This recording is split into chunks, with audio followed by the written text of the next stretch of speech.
नमस्कार, APM stock analysis में आपका स्वागत है। आज इस वीडियो में हम चर्चा करेंगे एक गवर्नमेंट से रिलेटेड न्यूज़ निकल के आ रही है। आप स्क्रीन पर देख सकते हैं कि 2030 तक रिन्यूएबल एनर्जी में और 12 लाख करोड़ रुपए ऐड किया जाएगा। जो भी हमारी एनबीएफसीज कंपनियां हैं, यानी जो जैसे कि इरिडा, आरईसी और पीएफसी, ये जो कंपनियां हैं, इनमें आने वाले अगले 5 सालों में अगर देखा जाए तो रिन्यूएबल एनर्जी को बढ़ावा देने के लिए लगभग 12 लाख करोड़ रुपए और डाला जाएगा और उसके हिसाब से इनकी जो फ्यूचर ग्रोथ है वो काफ़ी बड़ी होने वाली है।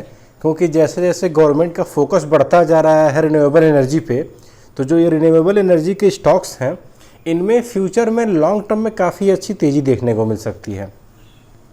आइए इस न्यूज़ के बारे में हम डिटेल एनालिसिस करते हैं। अगर आप देख सकते हैं तो एक सोलर स्कीम को लेकर के भी आज एक अपडेट आई है। जो सोलर स्कीम की जो हमारे जो मिनिस्टर हैं और जो उनके सेक्रेटरी हैं प्रशांत कुमार जी, उन्होंने आज एक ऑफिशियल कन्फर्मेशन दिया कि आने वाले 2030 तक वो पीएम सूर्य घर और मुफ्त बिजली योजना, ऐसी जो स्कीमें चल रही हैं गवर्नमेंट की जो सोलर योजना को लगाने के लिए, इस पे और गवर्नमेंट 75,000 करोड़ रुपये बजट एलोकेट करने वाली है। यानी गवर्नमेंट का अगले 5 साल का जो विज़न है वो रिन्यूएबल एनर्जी को लेकर के काफ़ी इम्पोर्टेंट रोल निभा रहा है।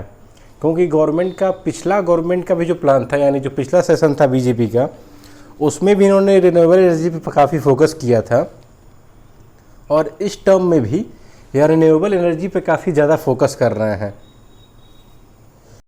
आने वाले टाइम में इनके से रिलेटेड, यानी रिन्यूएबल एनर्जी से जो रिलेटेड स्टॉक हैं, इसमें काफ़ी अच्छी तेज़ी देखने को मिल सकती है। खैर, अभी हम इस वीडियो में जो इस न्यूज़ में 3 स्टॉक थे, यानी इरिडा, आरईसी और पीएफसी, इन तीनों को डिटेल एनालिसिस करेंगे कि इनका लॉन्ग टर्म पोटेंशियल क्या है और हमें कितने बड़े टारगेट देखने को मिल सकते हैं। आइए पहले शुरू करने से पहले आज के मार्केट का हालचाल देख लें। आज फिर से मार्केट निफ्टी और सेंसेक्स लगभग फ्लैट रहा। बैंक निफ्टी में 350 पॉइंट की गिरावट हुई। मार्केट आज भी कंसोलिडेट किया, नेगेटिव टू कंसोलिडेट, यानी मार्केट में जो 2 दिन पहले यूएस इलेक्शन विनिंग की जो रैली आई थी वो सारी अब इक्वल हो गई। यानी जितनी 250-300 पॉइंट की तेज़ी हुई थी, उतना अब मार्केट फिर से डाउन होकर अपने उसी प्लेस पे आ चुका है। यानी मार्केट एक बार सेलिब्रेट किया और फिर से वहीं आके वापस बैठ गया। मार्केट में अभी तब तक उतनी बड़ी तेज़ी नहीं आ सकती जब तक फिर से एफआईज़ का पैसा वापस इंडिया में आके लगने ना लगे। क्योंकि जो इतनी बड़ी गिरावट 6 से 60% की हुई है पिछले 1 महीने में, उसका सबसे बड़ा इम्पैक्ट यही है और रीज़न यही है कि जो यूएस इलेक्शन की वजह से और जो फेड का रेट कट होने वाला था और जो हुआ भी है, इसकी वजह से जो फॉरेन इंस्टीट्यूशन और फॉरेन इन्वेस्टर्स के पैसे जो निकल के इंडिया से बाहर जा रहे थे, इस वजह से मार्केट में कंटिन्यूस गिरावट हो रही थी। और ये गिरावट रुक भी जाएगी, लेकिन उतनी बड़ी तेज़ी नहीं आएगी जब तक उनका पैसा फिर से आके इंडियन मार्केट में नहीं लगने लगता। आइए हम अपने एक स्टॉक को डिटेल एनालिसिस करते हैं। पहले नंबर पे है आरईसी लिमिटेड। अगर देखा जाए तो ये स्टॉक एक दिन में 2.5% की गिरावट दिखाया है, 1 मंथ में 3% की गिरावट दिखाया है। लेकिन अगर 1 साल में देखें तो 64% का रिटर्न और 3 साल में देखें तो लगभग 350% का रिटर्न। और अगर देखा जाए तो आने वाले अगले 5 सालों में, यानी जो 2030 का हम बात कर रहे थे डाटा को लेकर के कि 12 लाख करोड़ रुपया गवर्नमेंट इन्वेस्ट करने वाली है, तो 2030 तक में यह स्टॉक कहीं आपको 1500 से 2000 के बीच में दिखेगा अगर इन्वेस्टमेंट धीरे धीरे गवर्नमेंट अभी से शुरू करती है। क्योंकि 2030 तक करना है उसको 12 लाख करोड़ रुपये, तो एक बजट में तो दे नहीं देगी, तो धीरे धीरे हर बजट में इन सभी के लिए एलोकेशन होगा फाइनेंस का। तो अगर जैसे जैसे इनका बजट एलोकेशन होता गया, इसमें काम आता गया, वैसे वैसे इन शेयरों में काफ़ी ग्रोथ हो सकती है। और इन सभी शेयरों में इतनी पोटेंशियल है कि आपका यहाँ से भी पैसा 2 से 3 गुना आराम से करना। यानी इस शेयर की अगर थोड़ी सी फंडामेंटल एनालिसिस करते हैं हम, आप देख सकते हैं कि जो एनालिस्ट की जो राय होती है वो भी 82-83% है। फंडामेंटल की देखें तो 1,39,169 करोड़ की मार्केट कैप की कंपनी है। ROE 20 का है, डिविडेंड भी देती है 3% का, बुक वैल्यू 269 का, फेस वैल्यू 10 का है। और आप देख सकते हैं स्क्रीन पे इस कंपनी का जो PE रेशियो है अराउंड 9.35% है। और जो इंडस्ट्री PE यानी जो रिन्यूएबल एनर्जी की और कंपनियां हैं उनका जो PE है वो 19 का है, यानी लगभग इसमें भी डबल का तो एकदम श्योरिटी चांस है। और आने वाले में जैसे इंडस्ट्री में ग्रोथ होगा, इस इंडस्ट्री में तो इसके PE में भी ग्रोथ होगा, तो इसमें लगभग 3 गुने के चांस बहुत अच्छे हैं। यह शेयर आपको अगले 5 साल में कहीं 1500 से 1800 रुपये में देखने को आराम से मिल सकता है। अगर आप इसमें लॉन्ग टर्म में निवेश कर सकते हैं तो आपको बहुत ही अच्छा मुनाफा होगा। अगर इस कंपनी की फाइनेंशियल की बात करें तो रेवेन्यू लगातार बढ़ रही है जैसा कि आप स्क्रीन पर देख रहे हैं। और अगर प्रॉफिट देखा जाए तो प्रॉफिट भी लगभग लगातार ही बढ़ रहा है, बीच में थोड़ा बहुत कहीं ऊपर नीचे हो रहा है, लेकिन हर साल बहुत अच्छी प्रॉफिट यह कंपनी कर रही है। अगले नंबर पे देखिए इरिडा। इस शेयर के बारे में अगर देखा जाए तो पिछले 1 महीने में 12% की गिरावट है। और कहा जाता है ना कि कभी कभी किसी के लिए जो गिरावट मौका होता है, वो गिरावट में जो मौका आता है वो अच्छी अपॉर्चुनिटी होती है बाइंग करने के लिए, क्योंकि ये कहावत है ना कि आपदा किसी के लिए अवसर बनता है। ये जो पिछले 1 महीने में गिरावट हुई है उसमें इतने अच्छे अच्छे स्टॉक सस्ते मिल रहे हैं कि जिसको बाई करके अपना पोर्टफोलियो बनाना था उसके लिए सबसे बेस्ट टाइम था। क्योंकि फिर शायद ही कभी ऐसा हो कि 1 महीने में मार्केट 5 से 6% करेक्शन हो। इधर बीच भविष्य कोई नहीं जानता है, लेकिन अब इधर बीच 6 महीने 1 साल में ऐसा नहीं होगा कि मार्केट 6% का करेक्शन दिखाए। और मार्केट 6% का करेक्शन दिखाया है तो स्टॉक अच्छे 12 से 15% का करेक्शन दिखाए हैं। और ये 12 से 15% आपका एक्स्ट्रा मुनाफा है, क्योंकि अब यहाँ से बढ़ेगा और जहाँ उसको जाना था यानी जहाँ तक उसका टारगेट होगा जाएगा तो ये आपको 12-13% एक्स्ट्रा मिलेगा आपको। आइए देखते हैं, अगर देखा जाए 1 साल में तो 1 साल में इस कंपनी ने 300% का रिटर्न बना के दिया है। और कंपनी 1-1.5 साल पुरानी ही शेयर मार्केट में रजिस्टर्ड हुई है।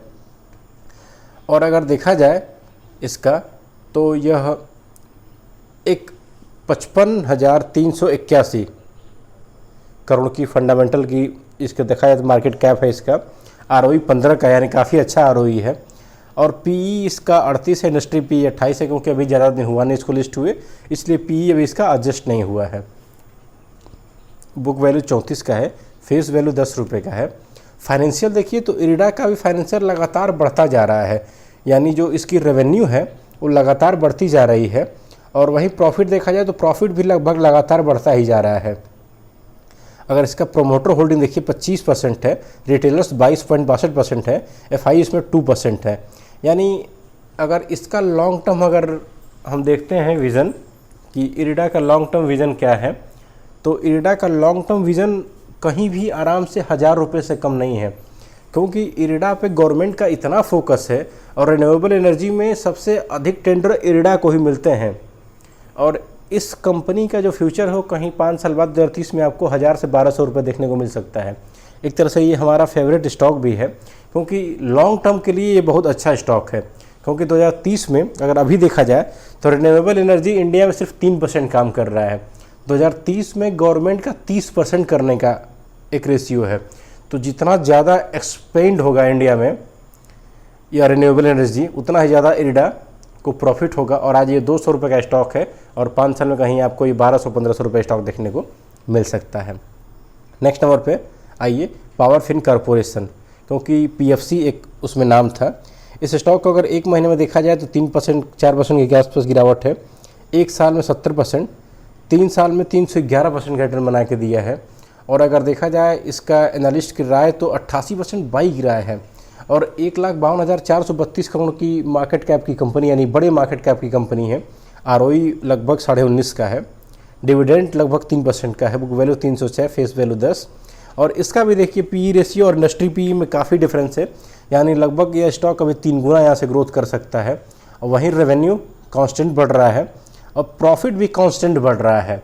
यानी अगर देखा जाए तो इसकी जो प्रॉफिट और रेवेन्यू की बात की जा रही है उसके हिसाब से स्टॉक आज लगभग 450 रुपये का है। यह स्टॉक आने वाले टाइम में इसका भी लगभग 1800 से 2000 रुपये का टारगेट होगा, क्योंकि पावर फिन कॉरपोरेशन काफ़ी बड़ी लेवल पे रिन्यूएबल का काम करता है इंडिया में। और इसकी रेवेन्यू आप देख रहे हैं, लगभग रेवेन्यू अगर देखिए अब इसकी तो रेवेन्यू इसकी जो हो रही है वह 21,000, 22,000, 23,000, 24,000, 25,000 करोड़ के आसपास हो रही है। और वहीं प्रॉफिट इसका देखिए कि 6,000 करोड़, 7,000 करोड़ के आसपास हो रहा है। यानी काफ़ी अच्छा गवर्नमेंट को यह प्रॉफिट बना के दे रही है कंपनी। तो आने वाले टाइम में अगर इसमें निवेश होगा और इसका और एक्सपेंड होगा बिजनेस, तो इसका ग्रोथ बहुत तेज़ होगा। और PSU स्टॉक जब एक बार चलेंगे तो यह यहाँ से चलेंगे तो पहले डबल करेंगे, यानी ये 500 का पहले 1000 होगा, 1000 से फिर एक बार इसमें बूस्टअप मिलेगा, फिर 1500 होगा, 1800 होगा, 2000 होगा। काफ़ी अच्छा पोटेंशियल इसका है। इन तीनों स्टॉक को आप अपने वॉच लिस्ट में ऐड रखिएगा और जैसे ही आपको मौका मिले, आपके पास अपॉर्चुनिटी मिले, इसको बाई करिए और अपने पोर्टफोलियो में ऐड रखिए और लॉन्ग टर्म के लिए करिए। यहाँ कोई बाई सेल की सलाह नहीं है, यह एक एनालिसिस है कि इन सभी तीनों स्टॉक्स में आने वाले टाइम में काफ़ी अच्छा ग्रोथ हो सकता है। लेकिन अगर आप लॉन्ग टर्म में रखते हैं तो आपको काफ़ी अच्छा मुनाफा देखने को मिल सकता है। इस न्यूज़ के बेसिस पे इसको एनालिसिस किया गया है।